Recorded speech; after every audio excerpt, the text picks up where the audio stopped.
是厦门航空的一名空中乘务员，大部分时间都是在酒店和飞机上度过。我叫孙宁，来自厦航，从小呢就比较喜欢天空，也向往飞行，所以我也选择了这份工作。每当回到家的时候，希望有一个人在那里等待和守候，可是这个梦想却很难实现。我和他也是因为这个梦想才走在一起的，然后现在工作压力很大，也没有太多的个人时间，所以就是聚少离多吧。现在他提出来说让我放弃这个工作，然后能够回归家庭，做一个能在家等他的女朋友。我觉得女人应该以家庭为重。每当别人回到家的时候，别人的女朋友都是在家里做好饭，等待老公下班，可是我回到家的时候却是空无一人，自己坐在家里，连吃饭的心情都没有。我希望他或许能为我放弃点什么。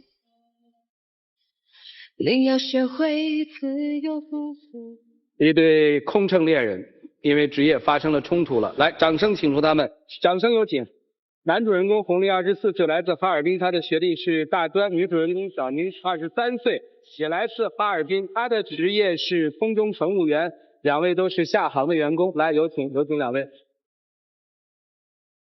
你们俩是同学吗？对，我们俩是大学同学。我比他高半届。怎么还有半届呢？你们？因为我们学校入学有3月份入学和9月份入学，然后他是3月份入学的，我是9月份。他是师兄是吧？对。啊，你们是在学校就好上了吗？对。你是为他去的厦航？对。你工作几年你就乘务长了？我工作5年了。你也乘务长？不是，安全员？是啊，算是安全员。啊，他是安全员是吧？对。那他不算空乘啊？我们兼职的。你怎么那么好的脾气，一直笑着？职业病吧，因为跟旅客交流，你不能板着一个脸。他是不是心特细呀？男的乘务员几乎心都很细。哦。因为他们涉及到安全方面嘛。啊。包括旅客的一些动态啊，这些他们都要观察到。跟我们服务比起来，他们要辛苦。你能格斗吗？你不是安全员吗？可以啊。曲总，来，我为什么叫你？我们这一群人里面就你练过。你练什么呀？把他放倒，他要截击。来，给你武器。别动！我要接机。不要紧张，你要。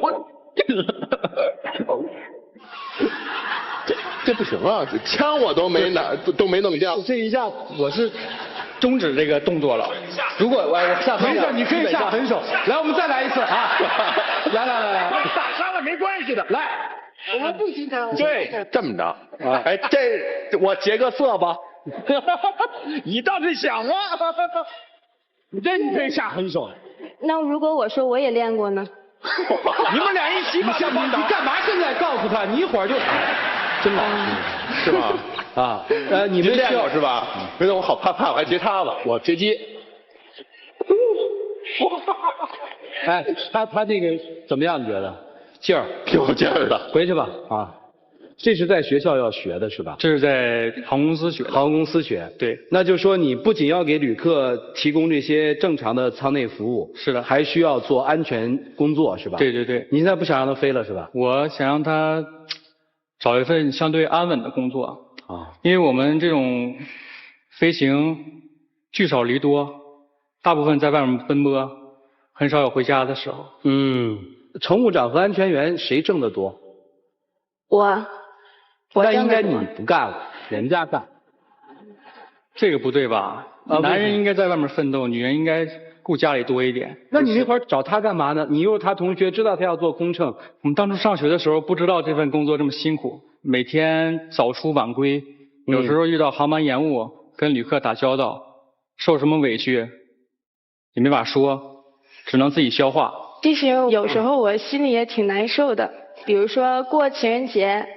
我们在机场搞活动，那时候是我刚刚飞学员号位，然后有给每一对情侣都分发玫瑰花，然后有多出来的很多，然后我就去跟乘务长说，姐，能不能给我一朵？我回去也浪漫一下，给我男朋友送一下，因为实在没有时间给他准备什么礼物了。到家以后呢，我就把玫瑰花藏后面。我就开门，我刚说你猜今天什么节，结果他捧着一捧的玫瑰花，还有帮我准备的礼物，包括晚餐还有红酒都准备的非常好，我当时就非常的不好意思，我就把那个花又藏起来了。你没什么不好意思的，你爱护公物，你只拿了一朵，他偷了一捧，你知道吗？是自己买的吧？是自己买的。但是我因为工作，我总是会去破坏这种浪漫。结果呢，当天到家以后，我就接到通知说，明天早上你要执行早班航班。我们飞行前8个小时之内是不能饮酒的，酒也白准备了。其实我觉得有时候真的是挺对不起他的，但是我觉得既然我选择了这个工作，因为一是我的梦想，二是我作为一名乘务长，这是我的责任，我要对我的旅客负责，对我们公司负责。你现在是舍不得工作是吧？对，我是觉得，因为当初我们两个选择这个工作的时候，可能没有考虑到说，个人时间会这么少，并且我在培训的时候，那时候我刚到厦门，我们两个也经常会去鼓浪屿啊，会去什么中山路啊这些地方去逛，每个地方我们两个也都逛遍了。但是现在真正走进这个工作岗位以后，越来越少了这些时间。就是没时没点儿。我们的飞行周期是飞4天休2天，2天休息之间还要学习培训，算下来之后就没有几个小时了。所以我觉得你让他把工作辞是对的。但是他很热爱这份工作，你可以看到他手上那个伤疤。就我看过他们的选拔，按理说他身上不应该有这么大的疤的，那应该是他的疤是在飞机上留下的。是工作之后吧？对，上个月吧，在飞机上被热水烫了，当时就起了一个泡，我也没太往心里去。然后回到家呢，他看到那个泡破了，然后说，你就请假吧，万一感染了怎么样？其实我觉得这根本就没有对我工作有任何影响，我可以贴一个创可贴来飞嘛。只要不影响美观就好了。那后来怎么这么大个疤？水泡蔓延，那一块皮就掉了。我看在眼里，疼在心里。那你转地勤好了，你们航空公司不是有很多地面服务的吗？我也是一个非常执着的人嘛。当初我是因为这个我们两个走在一起的。为什么现在要因为工作没有时间就分开？而且我们公司有很多都是双飞家庭。人家为什么就可以，我们就不可以？为什么人家可以，你们就不行？我不是在乎他陪我多长时间，我是在乎他飞得太累了，太辛苦了啊！我不想让他这么累，我相信我能撑下一片天，让他在我这片天里飞翔。我现在毕竟年纪还小，我也想就是在我人生中有多一些的经历，跟旅客交流，我觉得也是就是对自己的一种历练吧。你们跟旅客有什么交流啊？上了飞机谁也不理谁，怎么交流啊？我们比如说航班延误啊，或者是有航空管制这方面的话，我们都要走到客舱里去跟旅客解释，包括为旅客提供就是优先服务吧。我不知道你们有没有延误的这个经历。我最近一次的是我们爱宝在做这个爱情地图的时候，我飞重庆，我在飞机上等了3个小时。现在就是航班延误了，各位旅客，你们有什么？你们可以随意刁难他们。就是谁能经受得住考验的，我觉得今天专家老师就应该视同为谁是更有潜质做这个工作的。来吧，你们谁来？谁能刁难？来。我很坏吗？服务员，快点，快点，跑步行吗？这都3小时了。瞎什么呢？3小时了，什么时候飞啊？先生，我们已经跟机长有过沟通，现在目前飞机还没有起飞时间。没有起飞时间，意味着什么呀？如果有时间，我会第一时间通知您的。那你应该让我们下去，给我们找一旅馆。因为飞机只有关舱以后才可以排队的。如果要是旅客都下去，如果有起飞时间，我们要重新上课，重新排队，是这样子的。我饿了。那好，稍等一下，为您提供餐食。我喝酒。有啤酒可以吗？试一下吧，其实挺不错的。是吗？那小姐贵姓？留个电话呗。先生，不好意思啊，这是工作时间。如果要不然您留您的电话，您可以留下您的电话。这有名片啊，来，谢谢，有时间我会联系您的。那边还有2位旅客呢。先生，这空调太凉了。是吗？行不行啊？你们这飞什么时候飞啊？我给你调毛毯吧。几小时？4小时，那边3小时，我们这边4小时还不飞啊？我们还没接到机场的通知。什么通知？刚才我朋友圈是通知要飞，你们还不飞？可以把空调关了吗？那你可以把这个通风口关一下吧。已经关了呀。你应该害冷的话，我给你拿条毛毯。我已经盖了呀，你们不是说没有了吗？毛毯。可以，我跟机长说一下加温吧。啥时候飞呀飞机？应该快了，刚刚接到机长通知，还有30分钟马上起飞。还有30分钟。对。北京青年快播了，来不及看，就是你们耽误的。饭也没有，水也没有，光让我们这干等着。你还没吃吗？没有，没给我发。可能是刚才您睡着了，我待会儿给你拿一份吧。中午不吃了，我渴的不行，有酒吗？你好，先生，我们飞机马上就要退出滑行了，因为刚刚我们才接到机长的通知。如果您需要什么，起飞以后为您提供，可以吗？我就没事，我就渴的不行。那我先帮您拿一瓶瓶装矿泉水，可以吗？酒有吗？起飞以后为您提供啊。我不喝酒我就难受。喝酒会容易晕机。没事，我酒量比前面那位男士要好。可以的，那我马上帮您送过来。谢谢。女士，您是觉得温度不太合适是吗？这样客舱前部的温度会比较好一些，我帮您调整一个座位可以吗？如果2位是一起，可以一起调过去。那你就帮我一个人调过去。头等舱，我们能去那边吗？那边能不能去啊？那边还有那架飞机，刚才您说了。那边是旁边那架飞机啊。对，你可以帮我升舱吗？你要想改航班的话，我可以连下地面。有俩飞机都改不了。谢谢啊。你就明显发现这个乘务长的业务跟这个乘务员的业务不太一样。我就作为一个普通的乘客，我看着我心里，我觉得处置的非常好啊。这个咱们不谈这个专业问题。我刚才在你给这个曲总提供这个蹲式服务的时候，我问你男朋友，我说你还不上去抽他呀？你知道他说一句什么？他说这就是为什么恋人不能飞一个航班，确实情绪容易失控。是不是其实你反对他飞跟他这个工作性质，有的时候真的碰到这种极品的乘客也有关系。这点我倒不在意。我们毕竟是同行嘛，我会理解的。我是说你不心疼他吗？当然心疼了。要电话这事儿，我反正看完以后就是，你怎么那么坏呢你教的。像他这样的算是最极品的吗？还是在服务过程中还有比这个过分的？也有。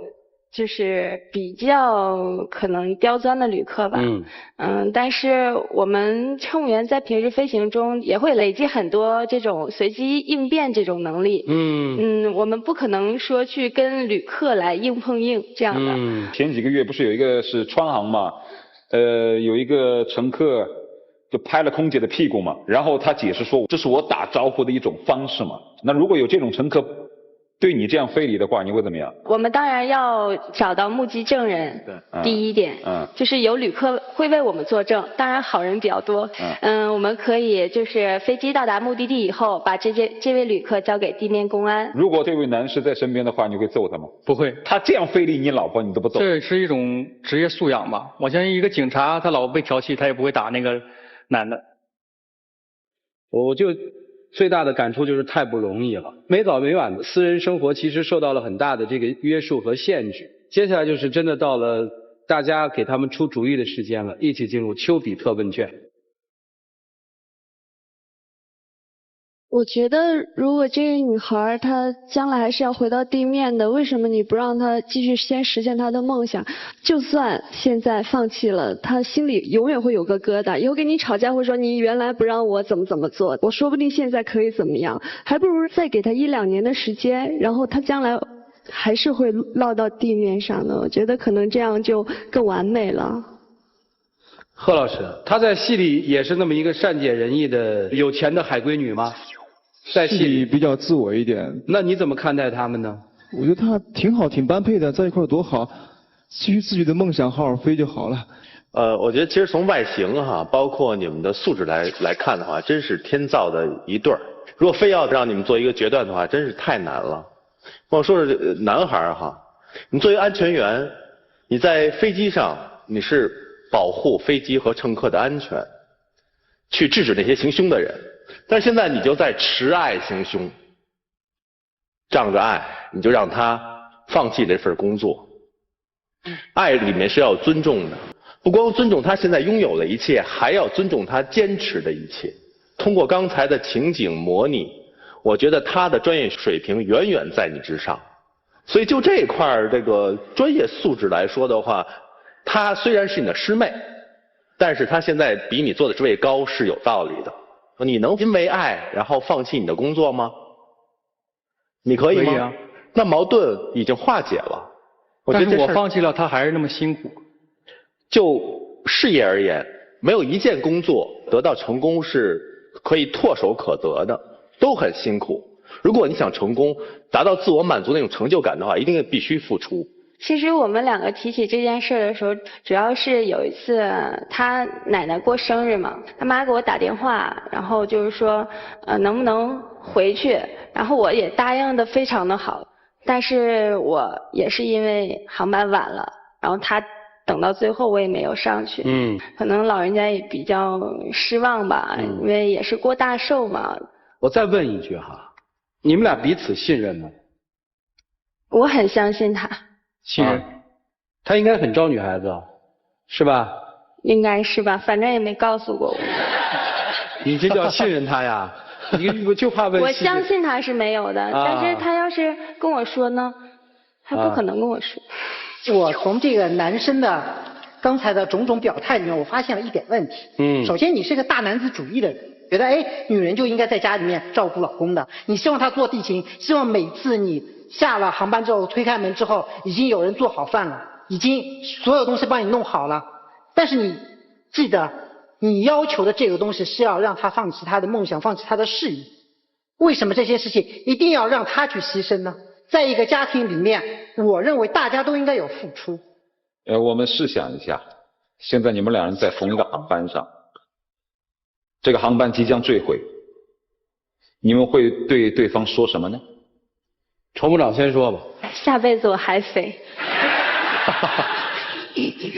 下辈子我还不让你飞。这是坠毁吗？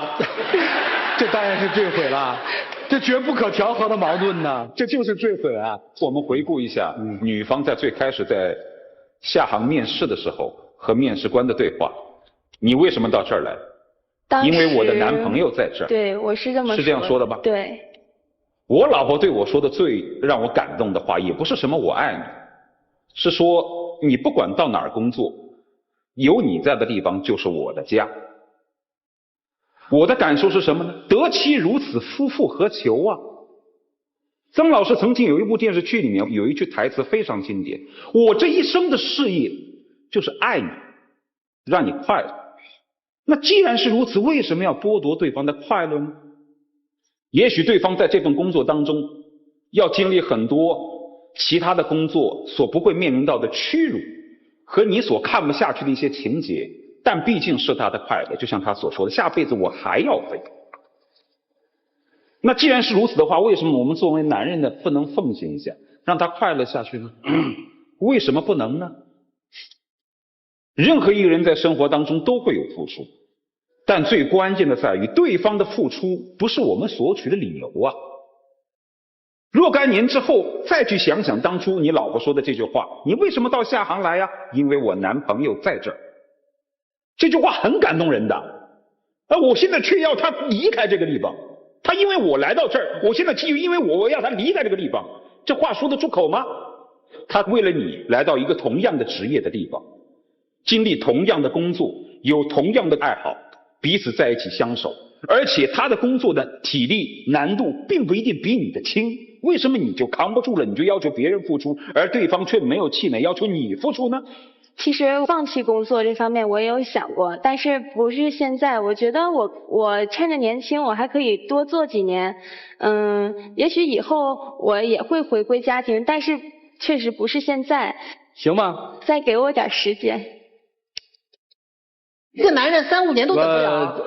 我是觉得小伙子可能没有把内心最真实的东西说出来。现在你的焦虑在哪？除了他的辛苦之外，还有什么？他刚来厦门那年，我妈妈在厦门给我买了栋房子，就为了让我们俩安稳一点。但是今年刚才他也说了，我奶奶78大寿，她没有能回去。其实这一点对我们家人触动挺大的，感觉这个工作太不安稳了。然后家里人就旁敲侧应吧，说你是不是再应该找一个稍微安稳一点的。你实际是受到了来自家里的压力了，对吧？是的。你家里压力有多大呀？给你介绍女朋友了吗？还没有，我一直回避这个问题。快介绍了是吧？介绍了一个。见面了吗？还没有。干嘛的呀？这个不清楚。介绍了一个你能不清楚啊？我没听。妈妈怎么说的？怎么夸那姑娘好的呀？我当时把电话就挂了。所以有的时候我在想，你们可能坦诚特别重要。你要把你真实遇到的困惑和困境，你要告诉他，你们自己想清楚，到底是3年还是5年？是说3年以后我不飞了，还是3年以后我结婚，我生孩子，然后我再飞？你到底怎么想的？咱们今天把这事儿敲死，给小伙子一个答复嘛。我觉得3年以后我们结婚吧，可以吧？那就5年、7年。我是觉得你需要一些智慧的小伙，还不明白？就早点结婚行吧？哈，一会儿你们商量哈。怀孕多长时间女同志就不能飞了？发现那一天啊？从发现那一天起。对吧？太坏！我没说什么，我就问这个，我问你看，咱都不懂嘛。干啥？第一次进入黄金60秒。我们之间出现这些小问题，我不想让这些小问题成为大问题，来阻碍我们的爱情。每当你飞回来4天，回到家里，坐在沙发上，看着没有打开的电视，你知道我心里那种感觉吗？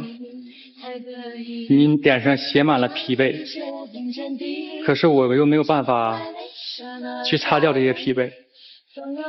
我希望你为我放弃一点东西吧。再给我点时间，我觉得现在可能真的，我觉得现在是不可能的。但是我也答应你了，我说以后呢，咱们2个结婚了，有了孩子，我也会专心去照顾家庭。但是现在让我再奋斗2年吧，可以吗？我也不希望天天回到家，然后只看到那些你吃的泡面啊，不想让你只吃这些素食。我尽量去做到，抽出一切的时间来陪你，来照顾你，可以吗？还有吗？没了。亮灯吧。给乘务长一个建议啊，也许是时间久，也许是你们都累了，你们挺疏于交流。不飞的时候，如果你在执行 A 航班，他在执行 B 航班，都在落地或者都在等客的时候，就不能发个短信吗？我相信你们谈恋爱的时候一定都发的，为什么现在不发了呢？乘务长？因为也是没那么忙吧？也是过站期间的话，我们是不能开手机的。没那么忙吧？还是不想发？你做学员的时候肯定发过，发过吗？发过。对呀，你也一样啊，还是不想发。回去吧，真心的面对自己的内心，尤其是小伙。我看这个感情的主动权还应该在他手里。请回吧。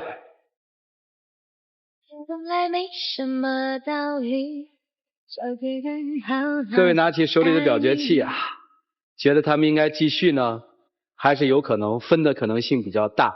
来，请选择。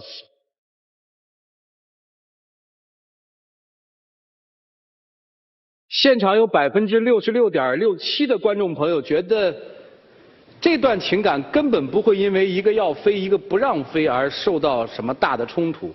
他们自己的选择是什么呢？一起来数5个数，来，5、4、3、2、1，请开门。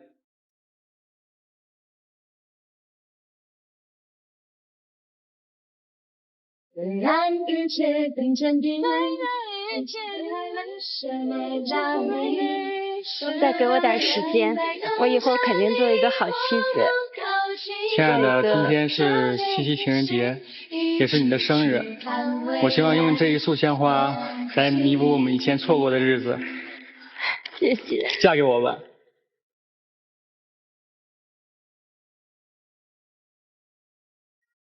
来吧，小朋友。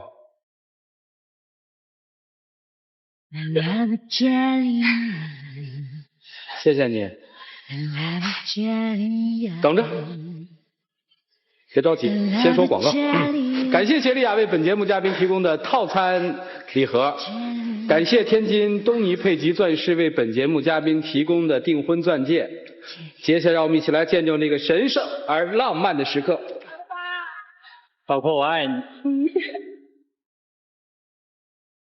以后，我们两个结婚了以后，如果有了孩子，我也会做一个好妈妈，然后做一个好老婆。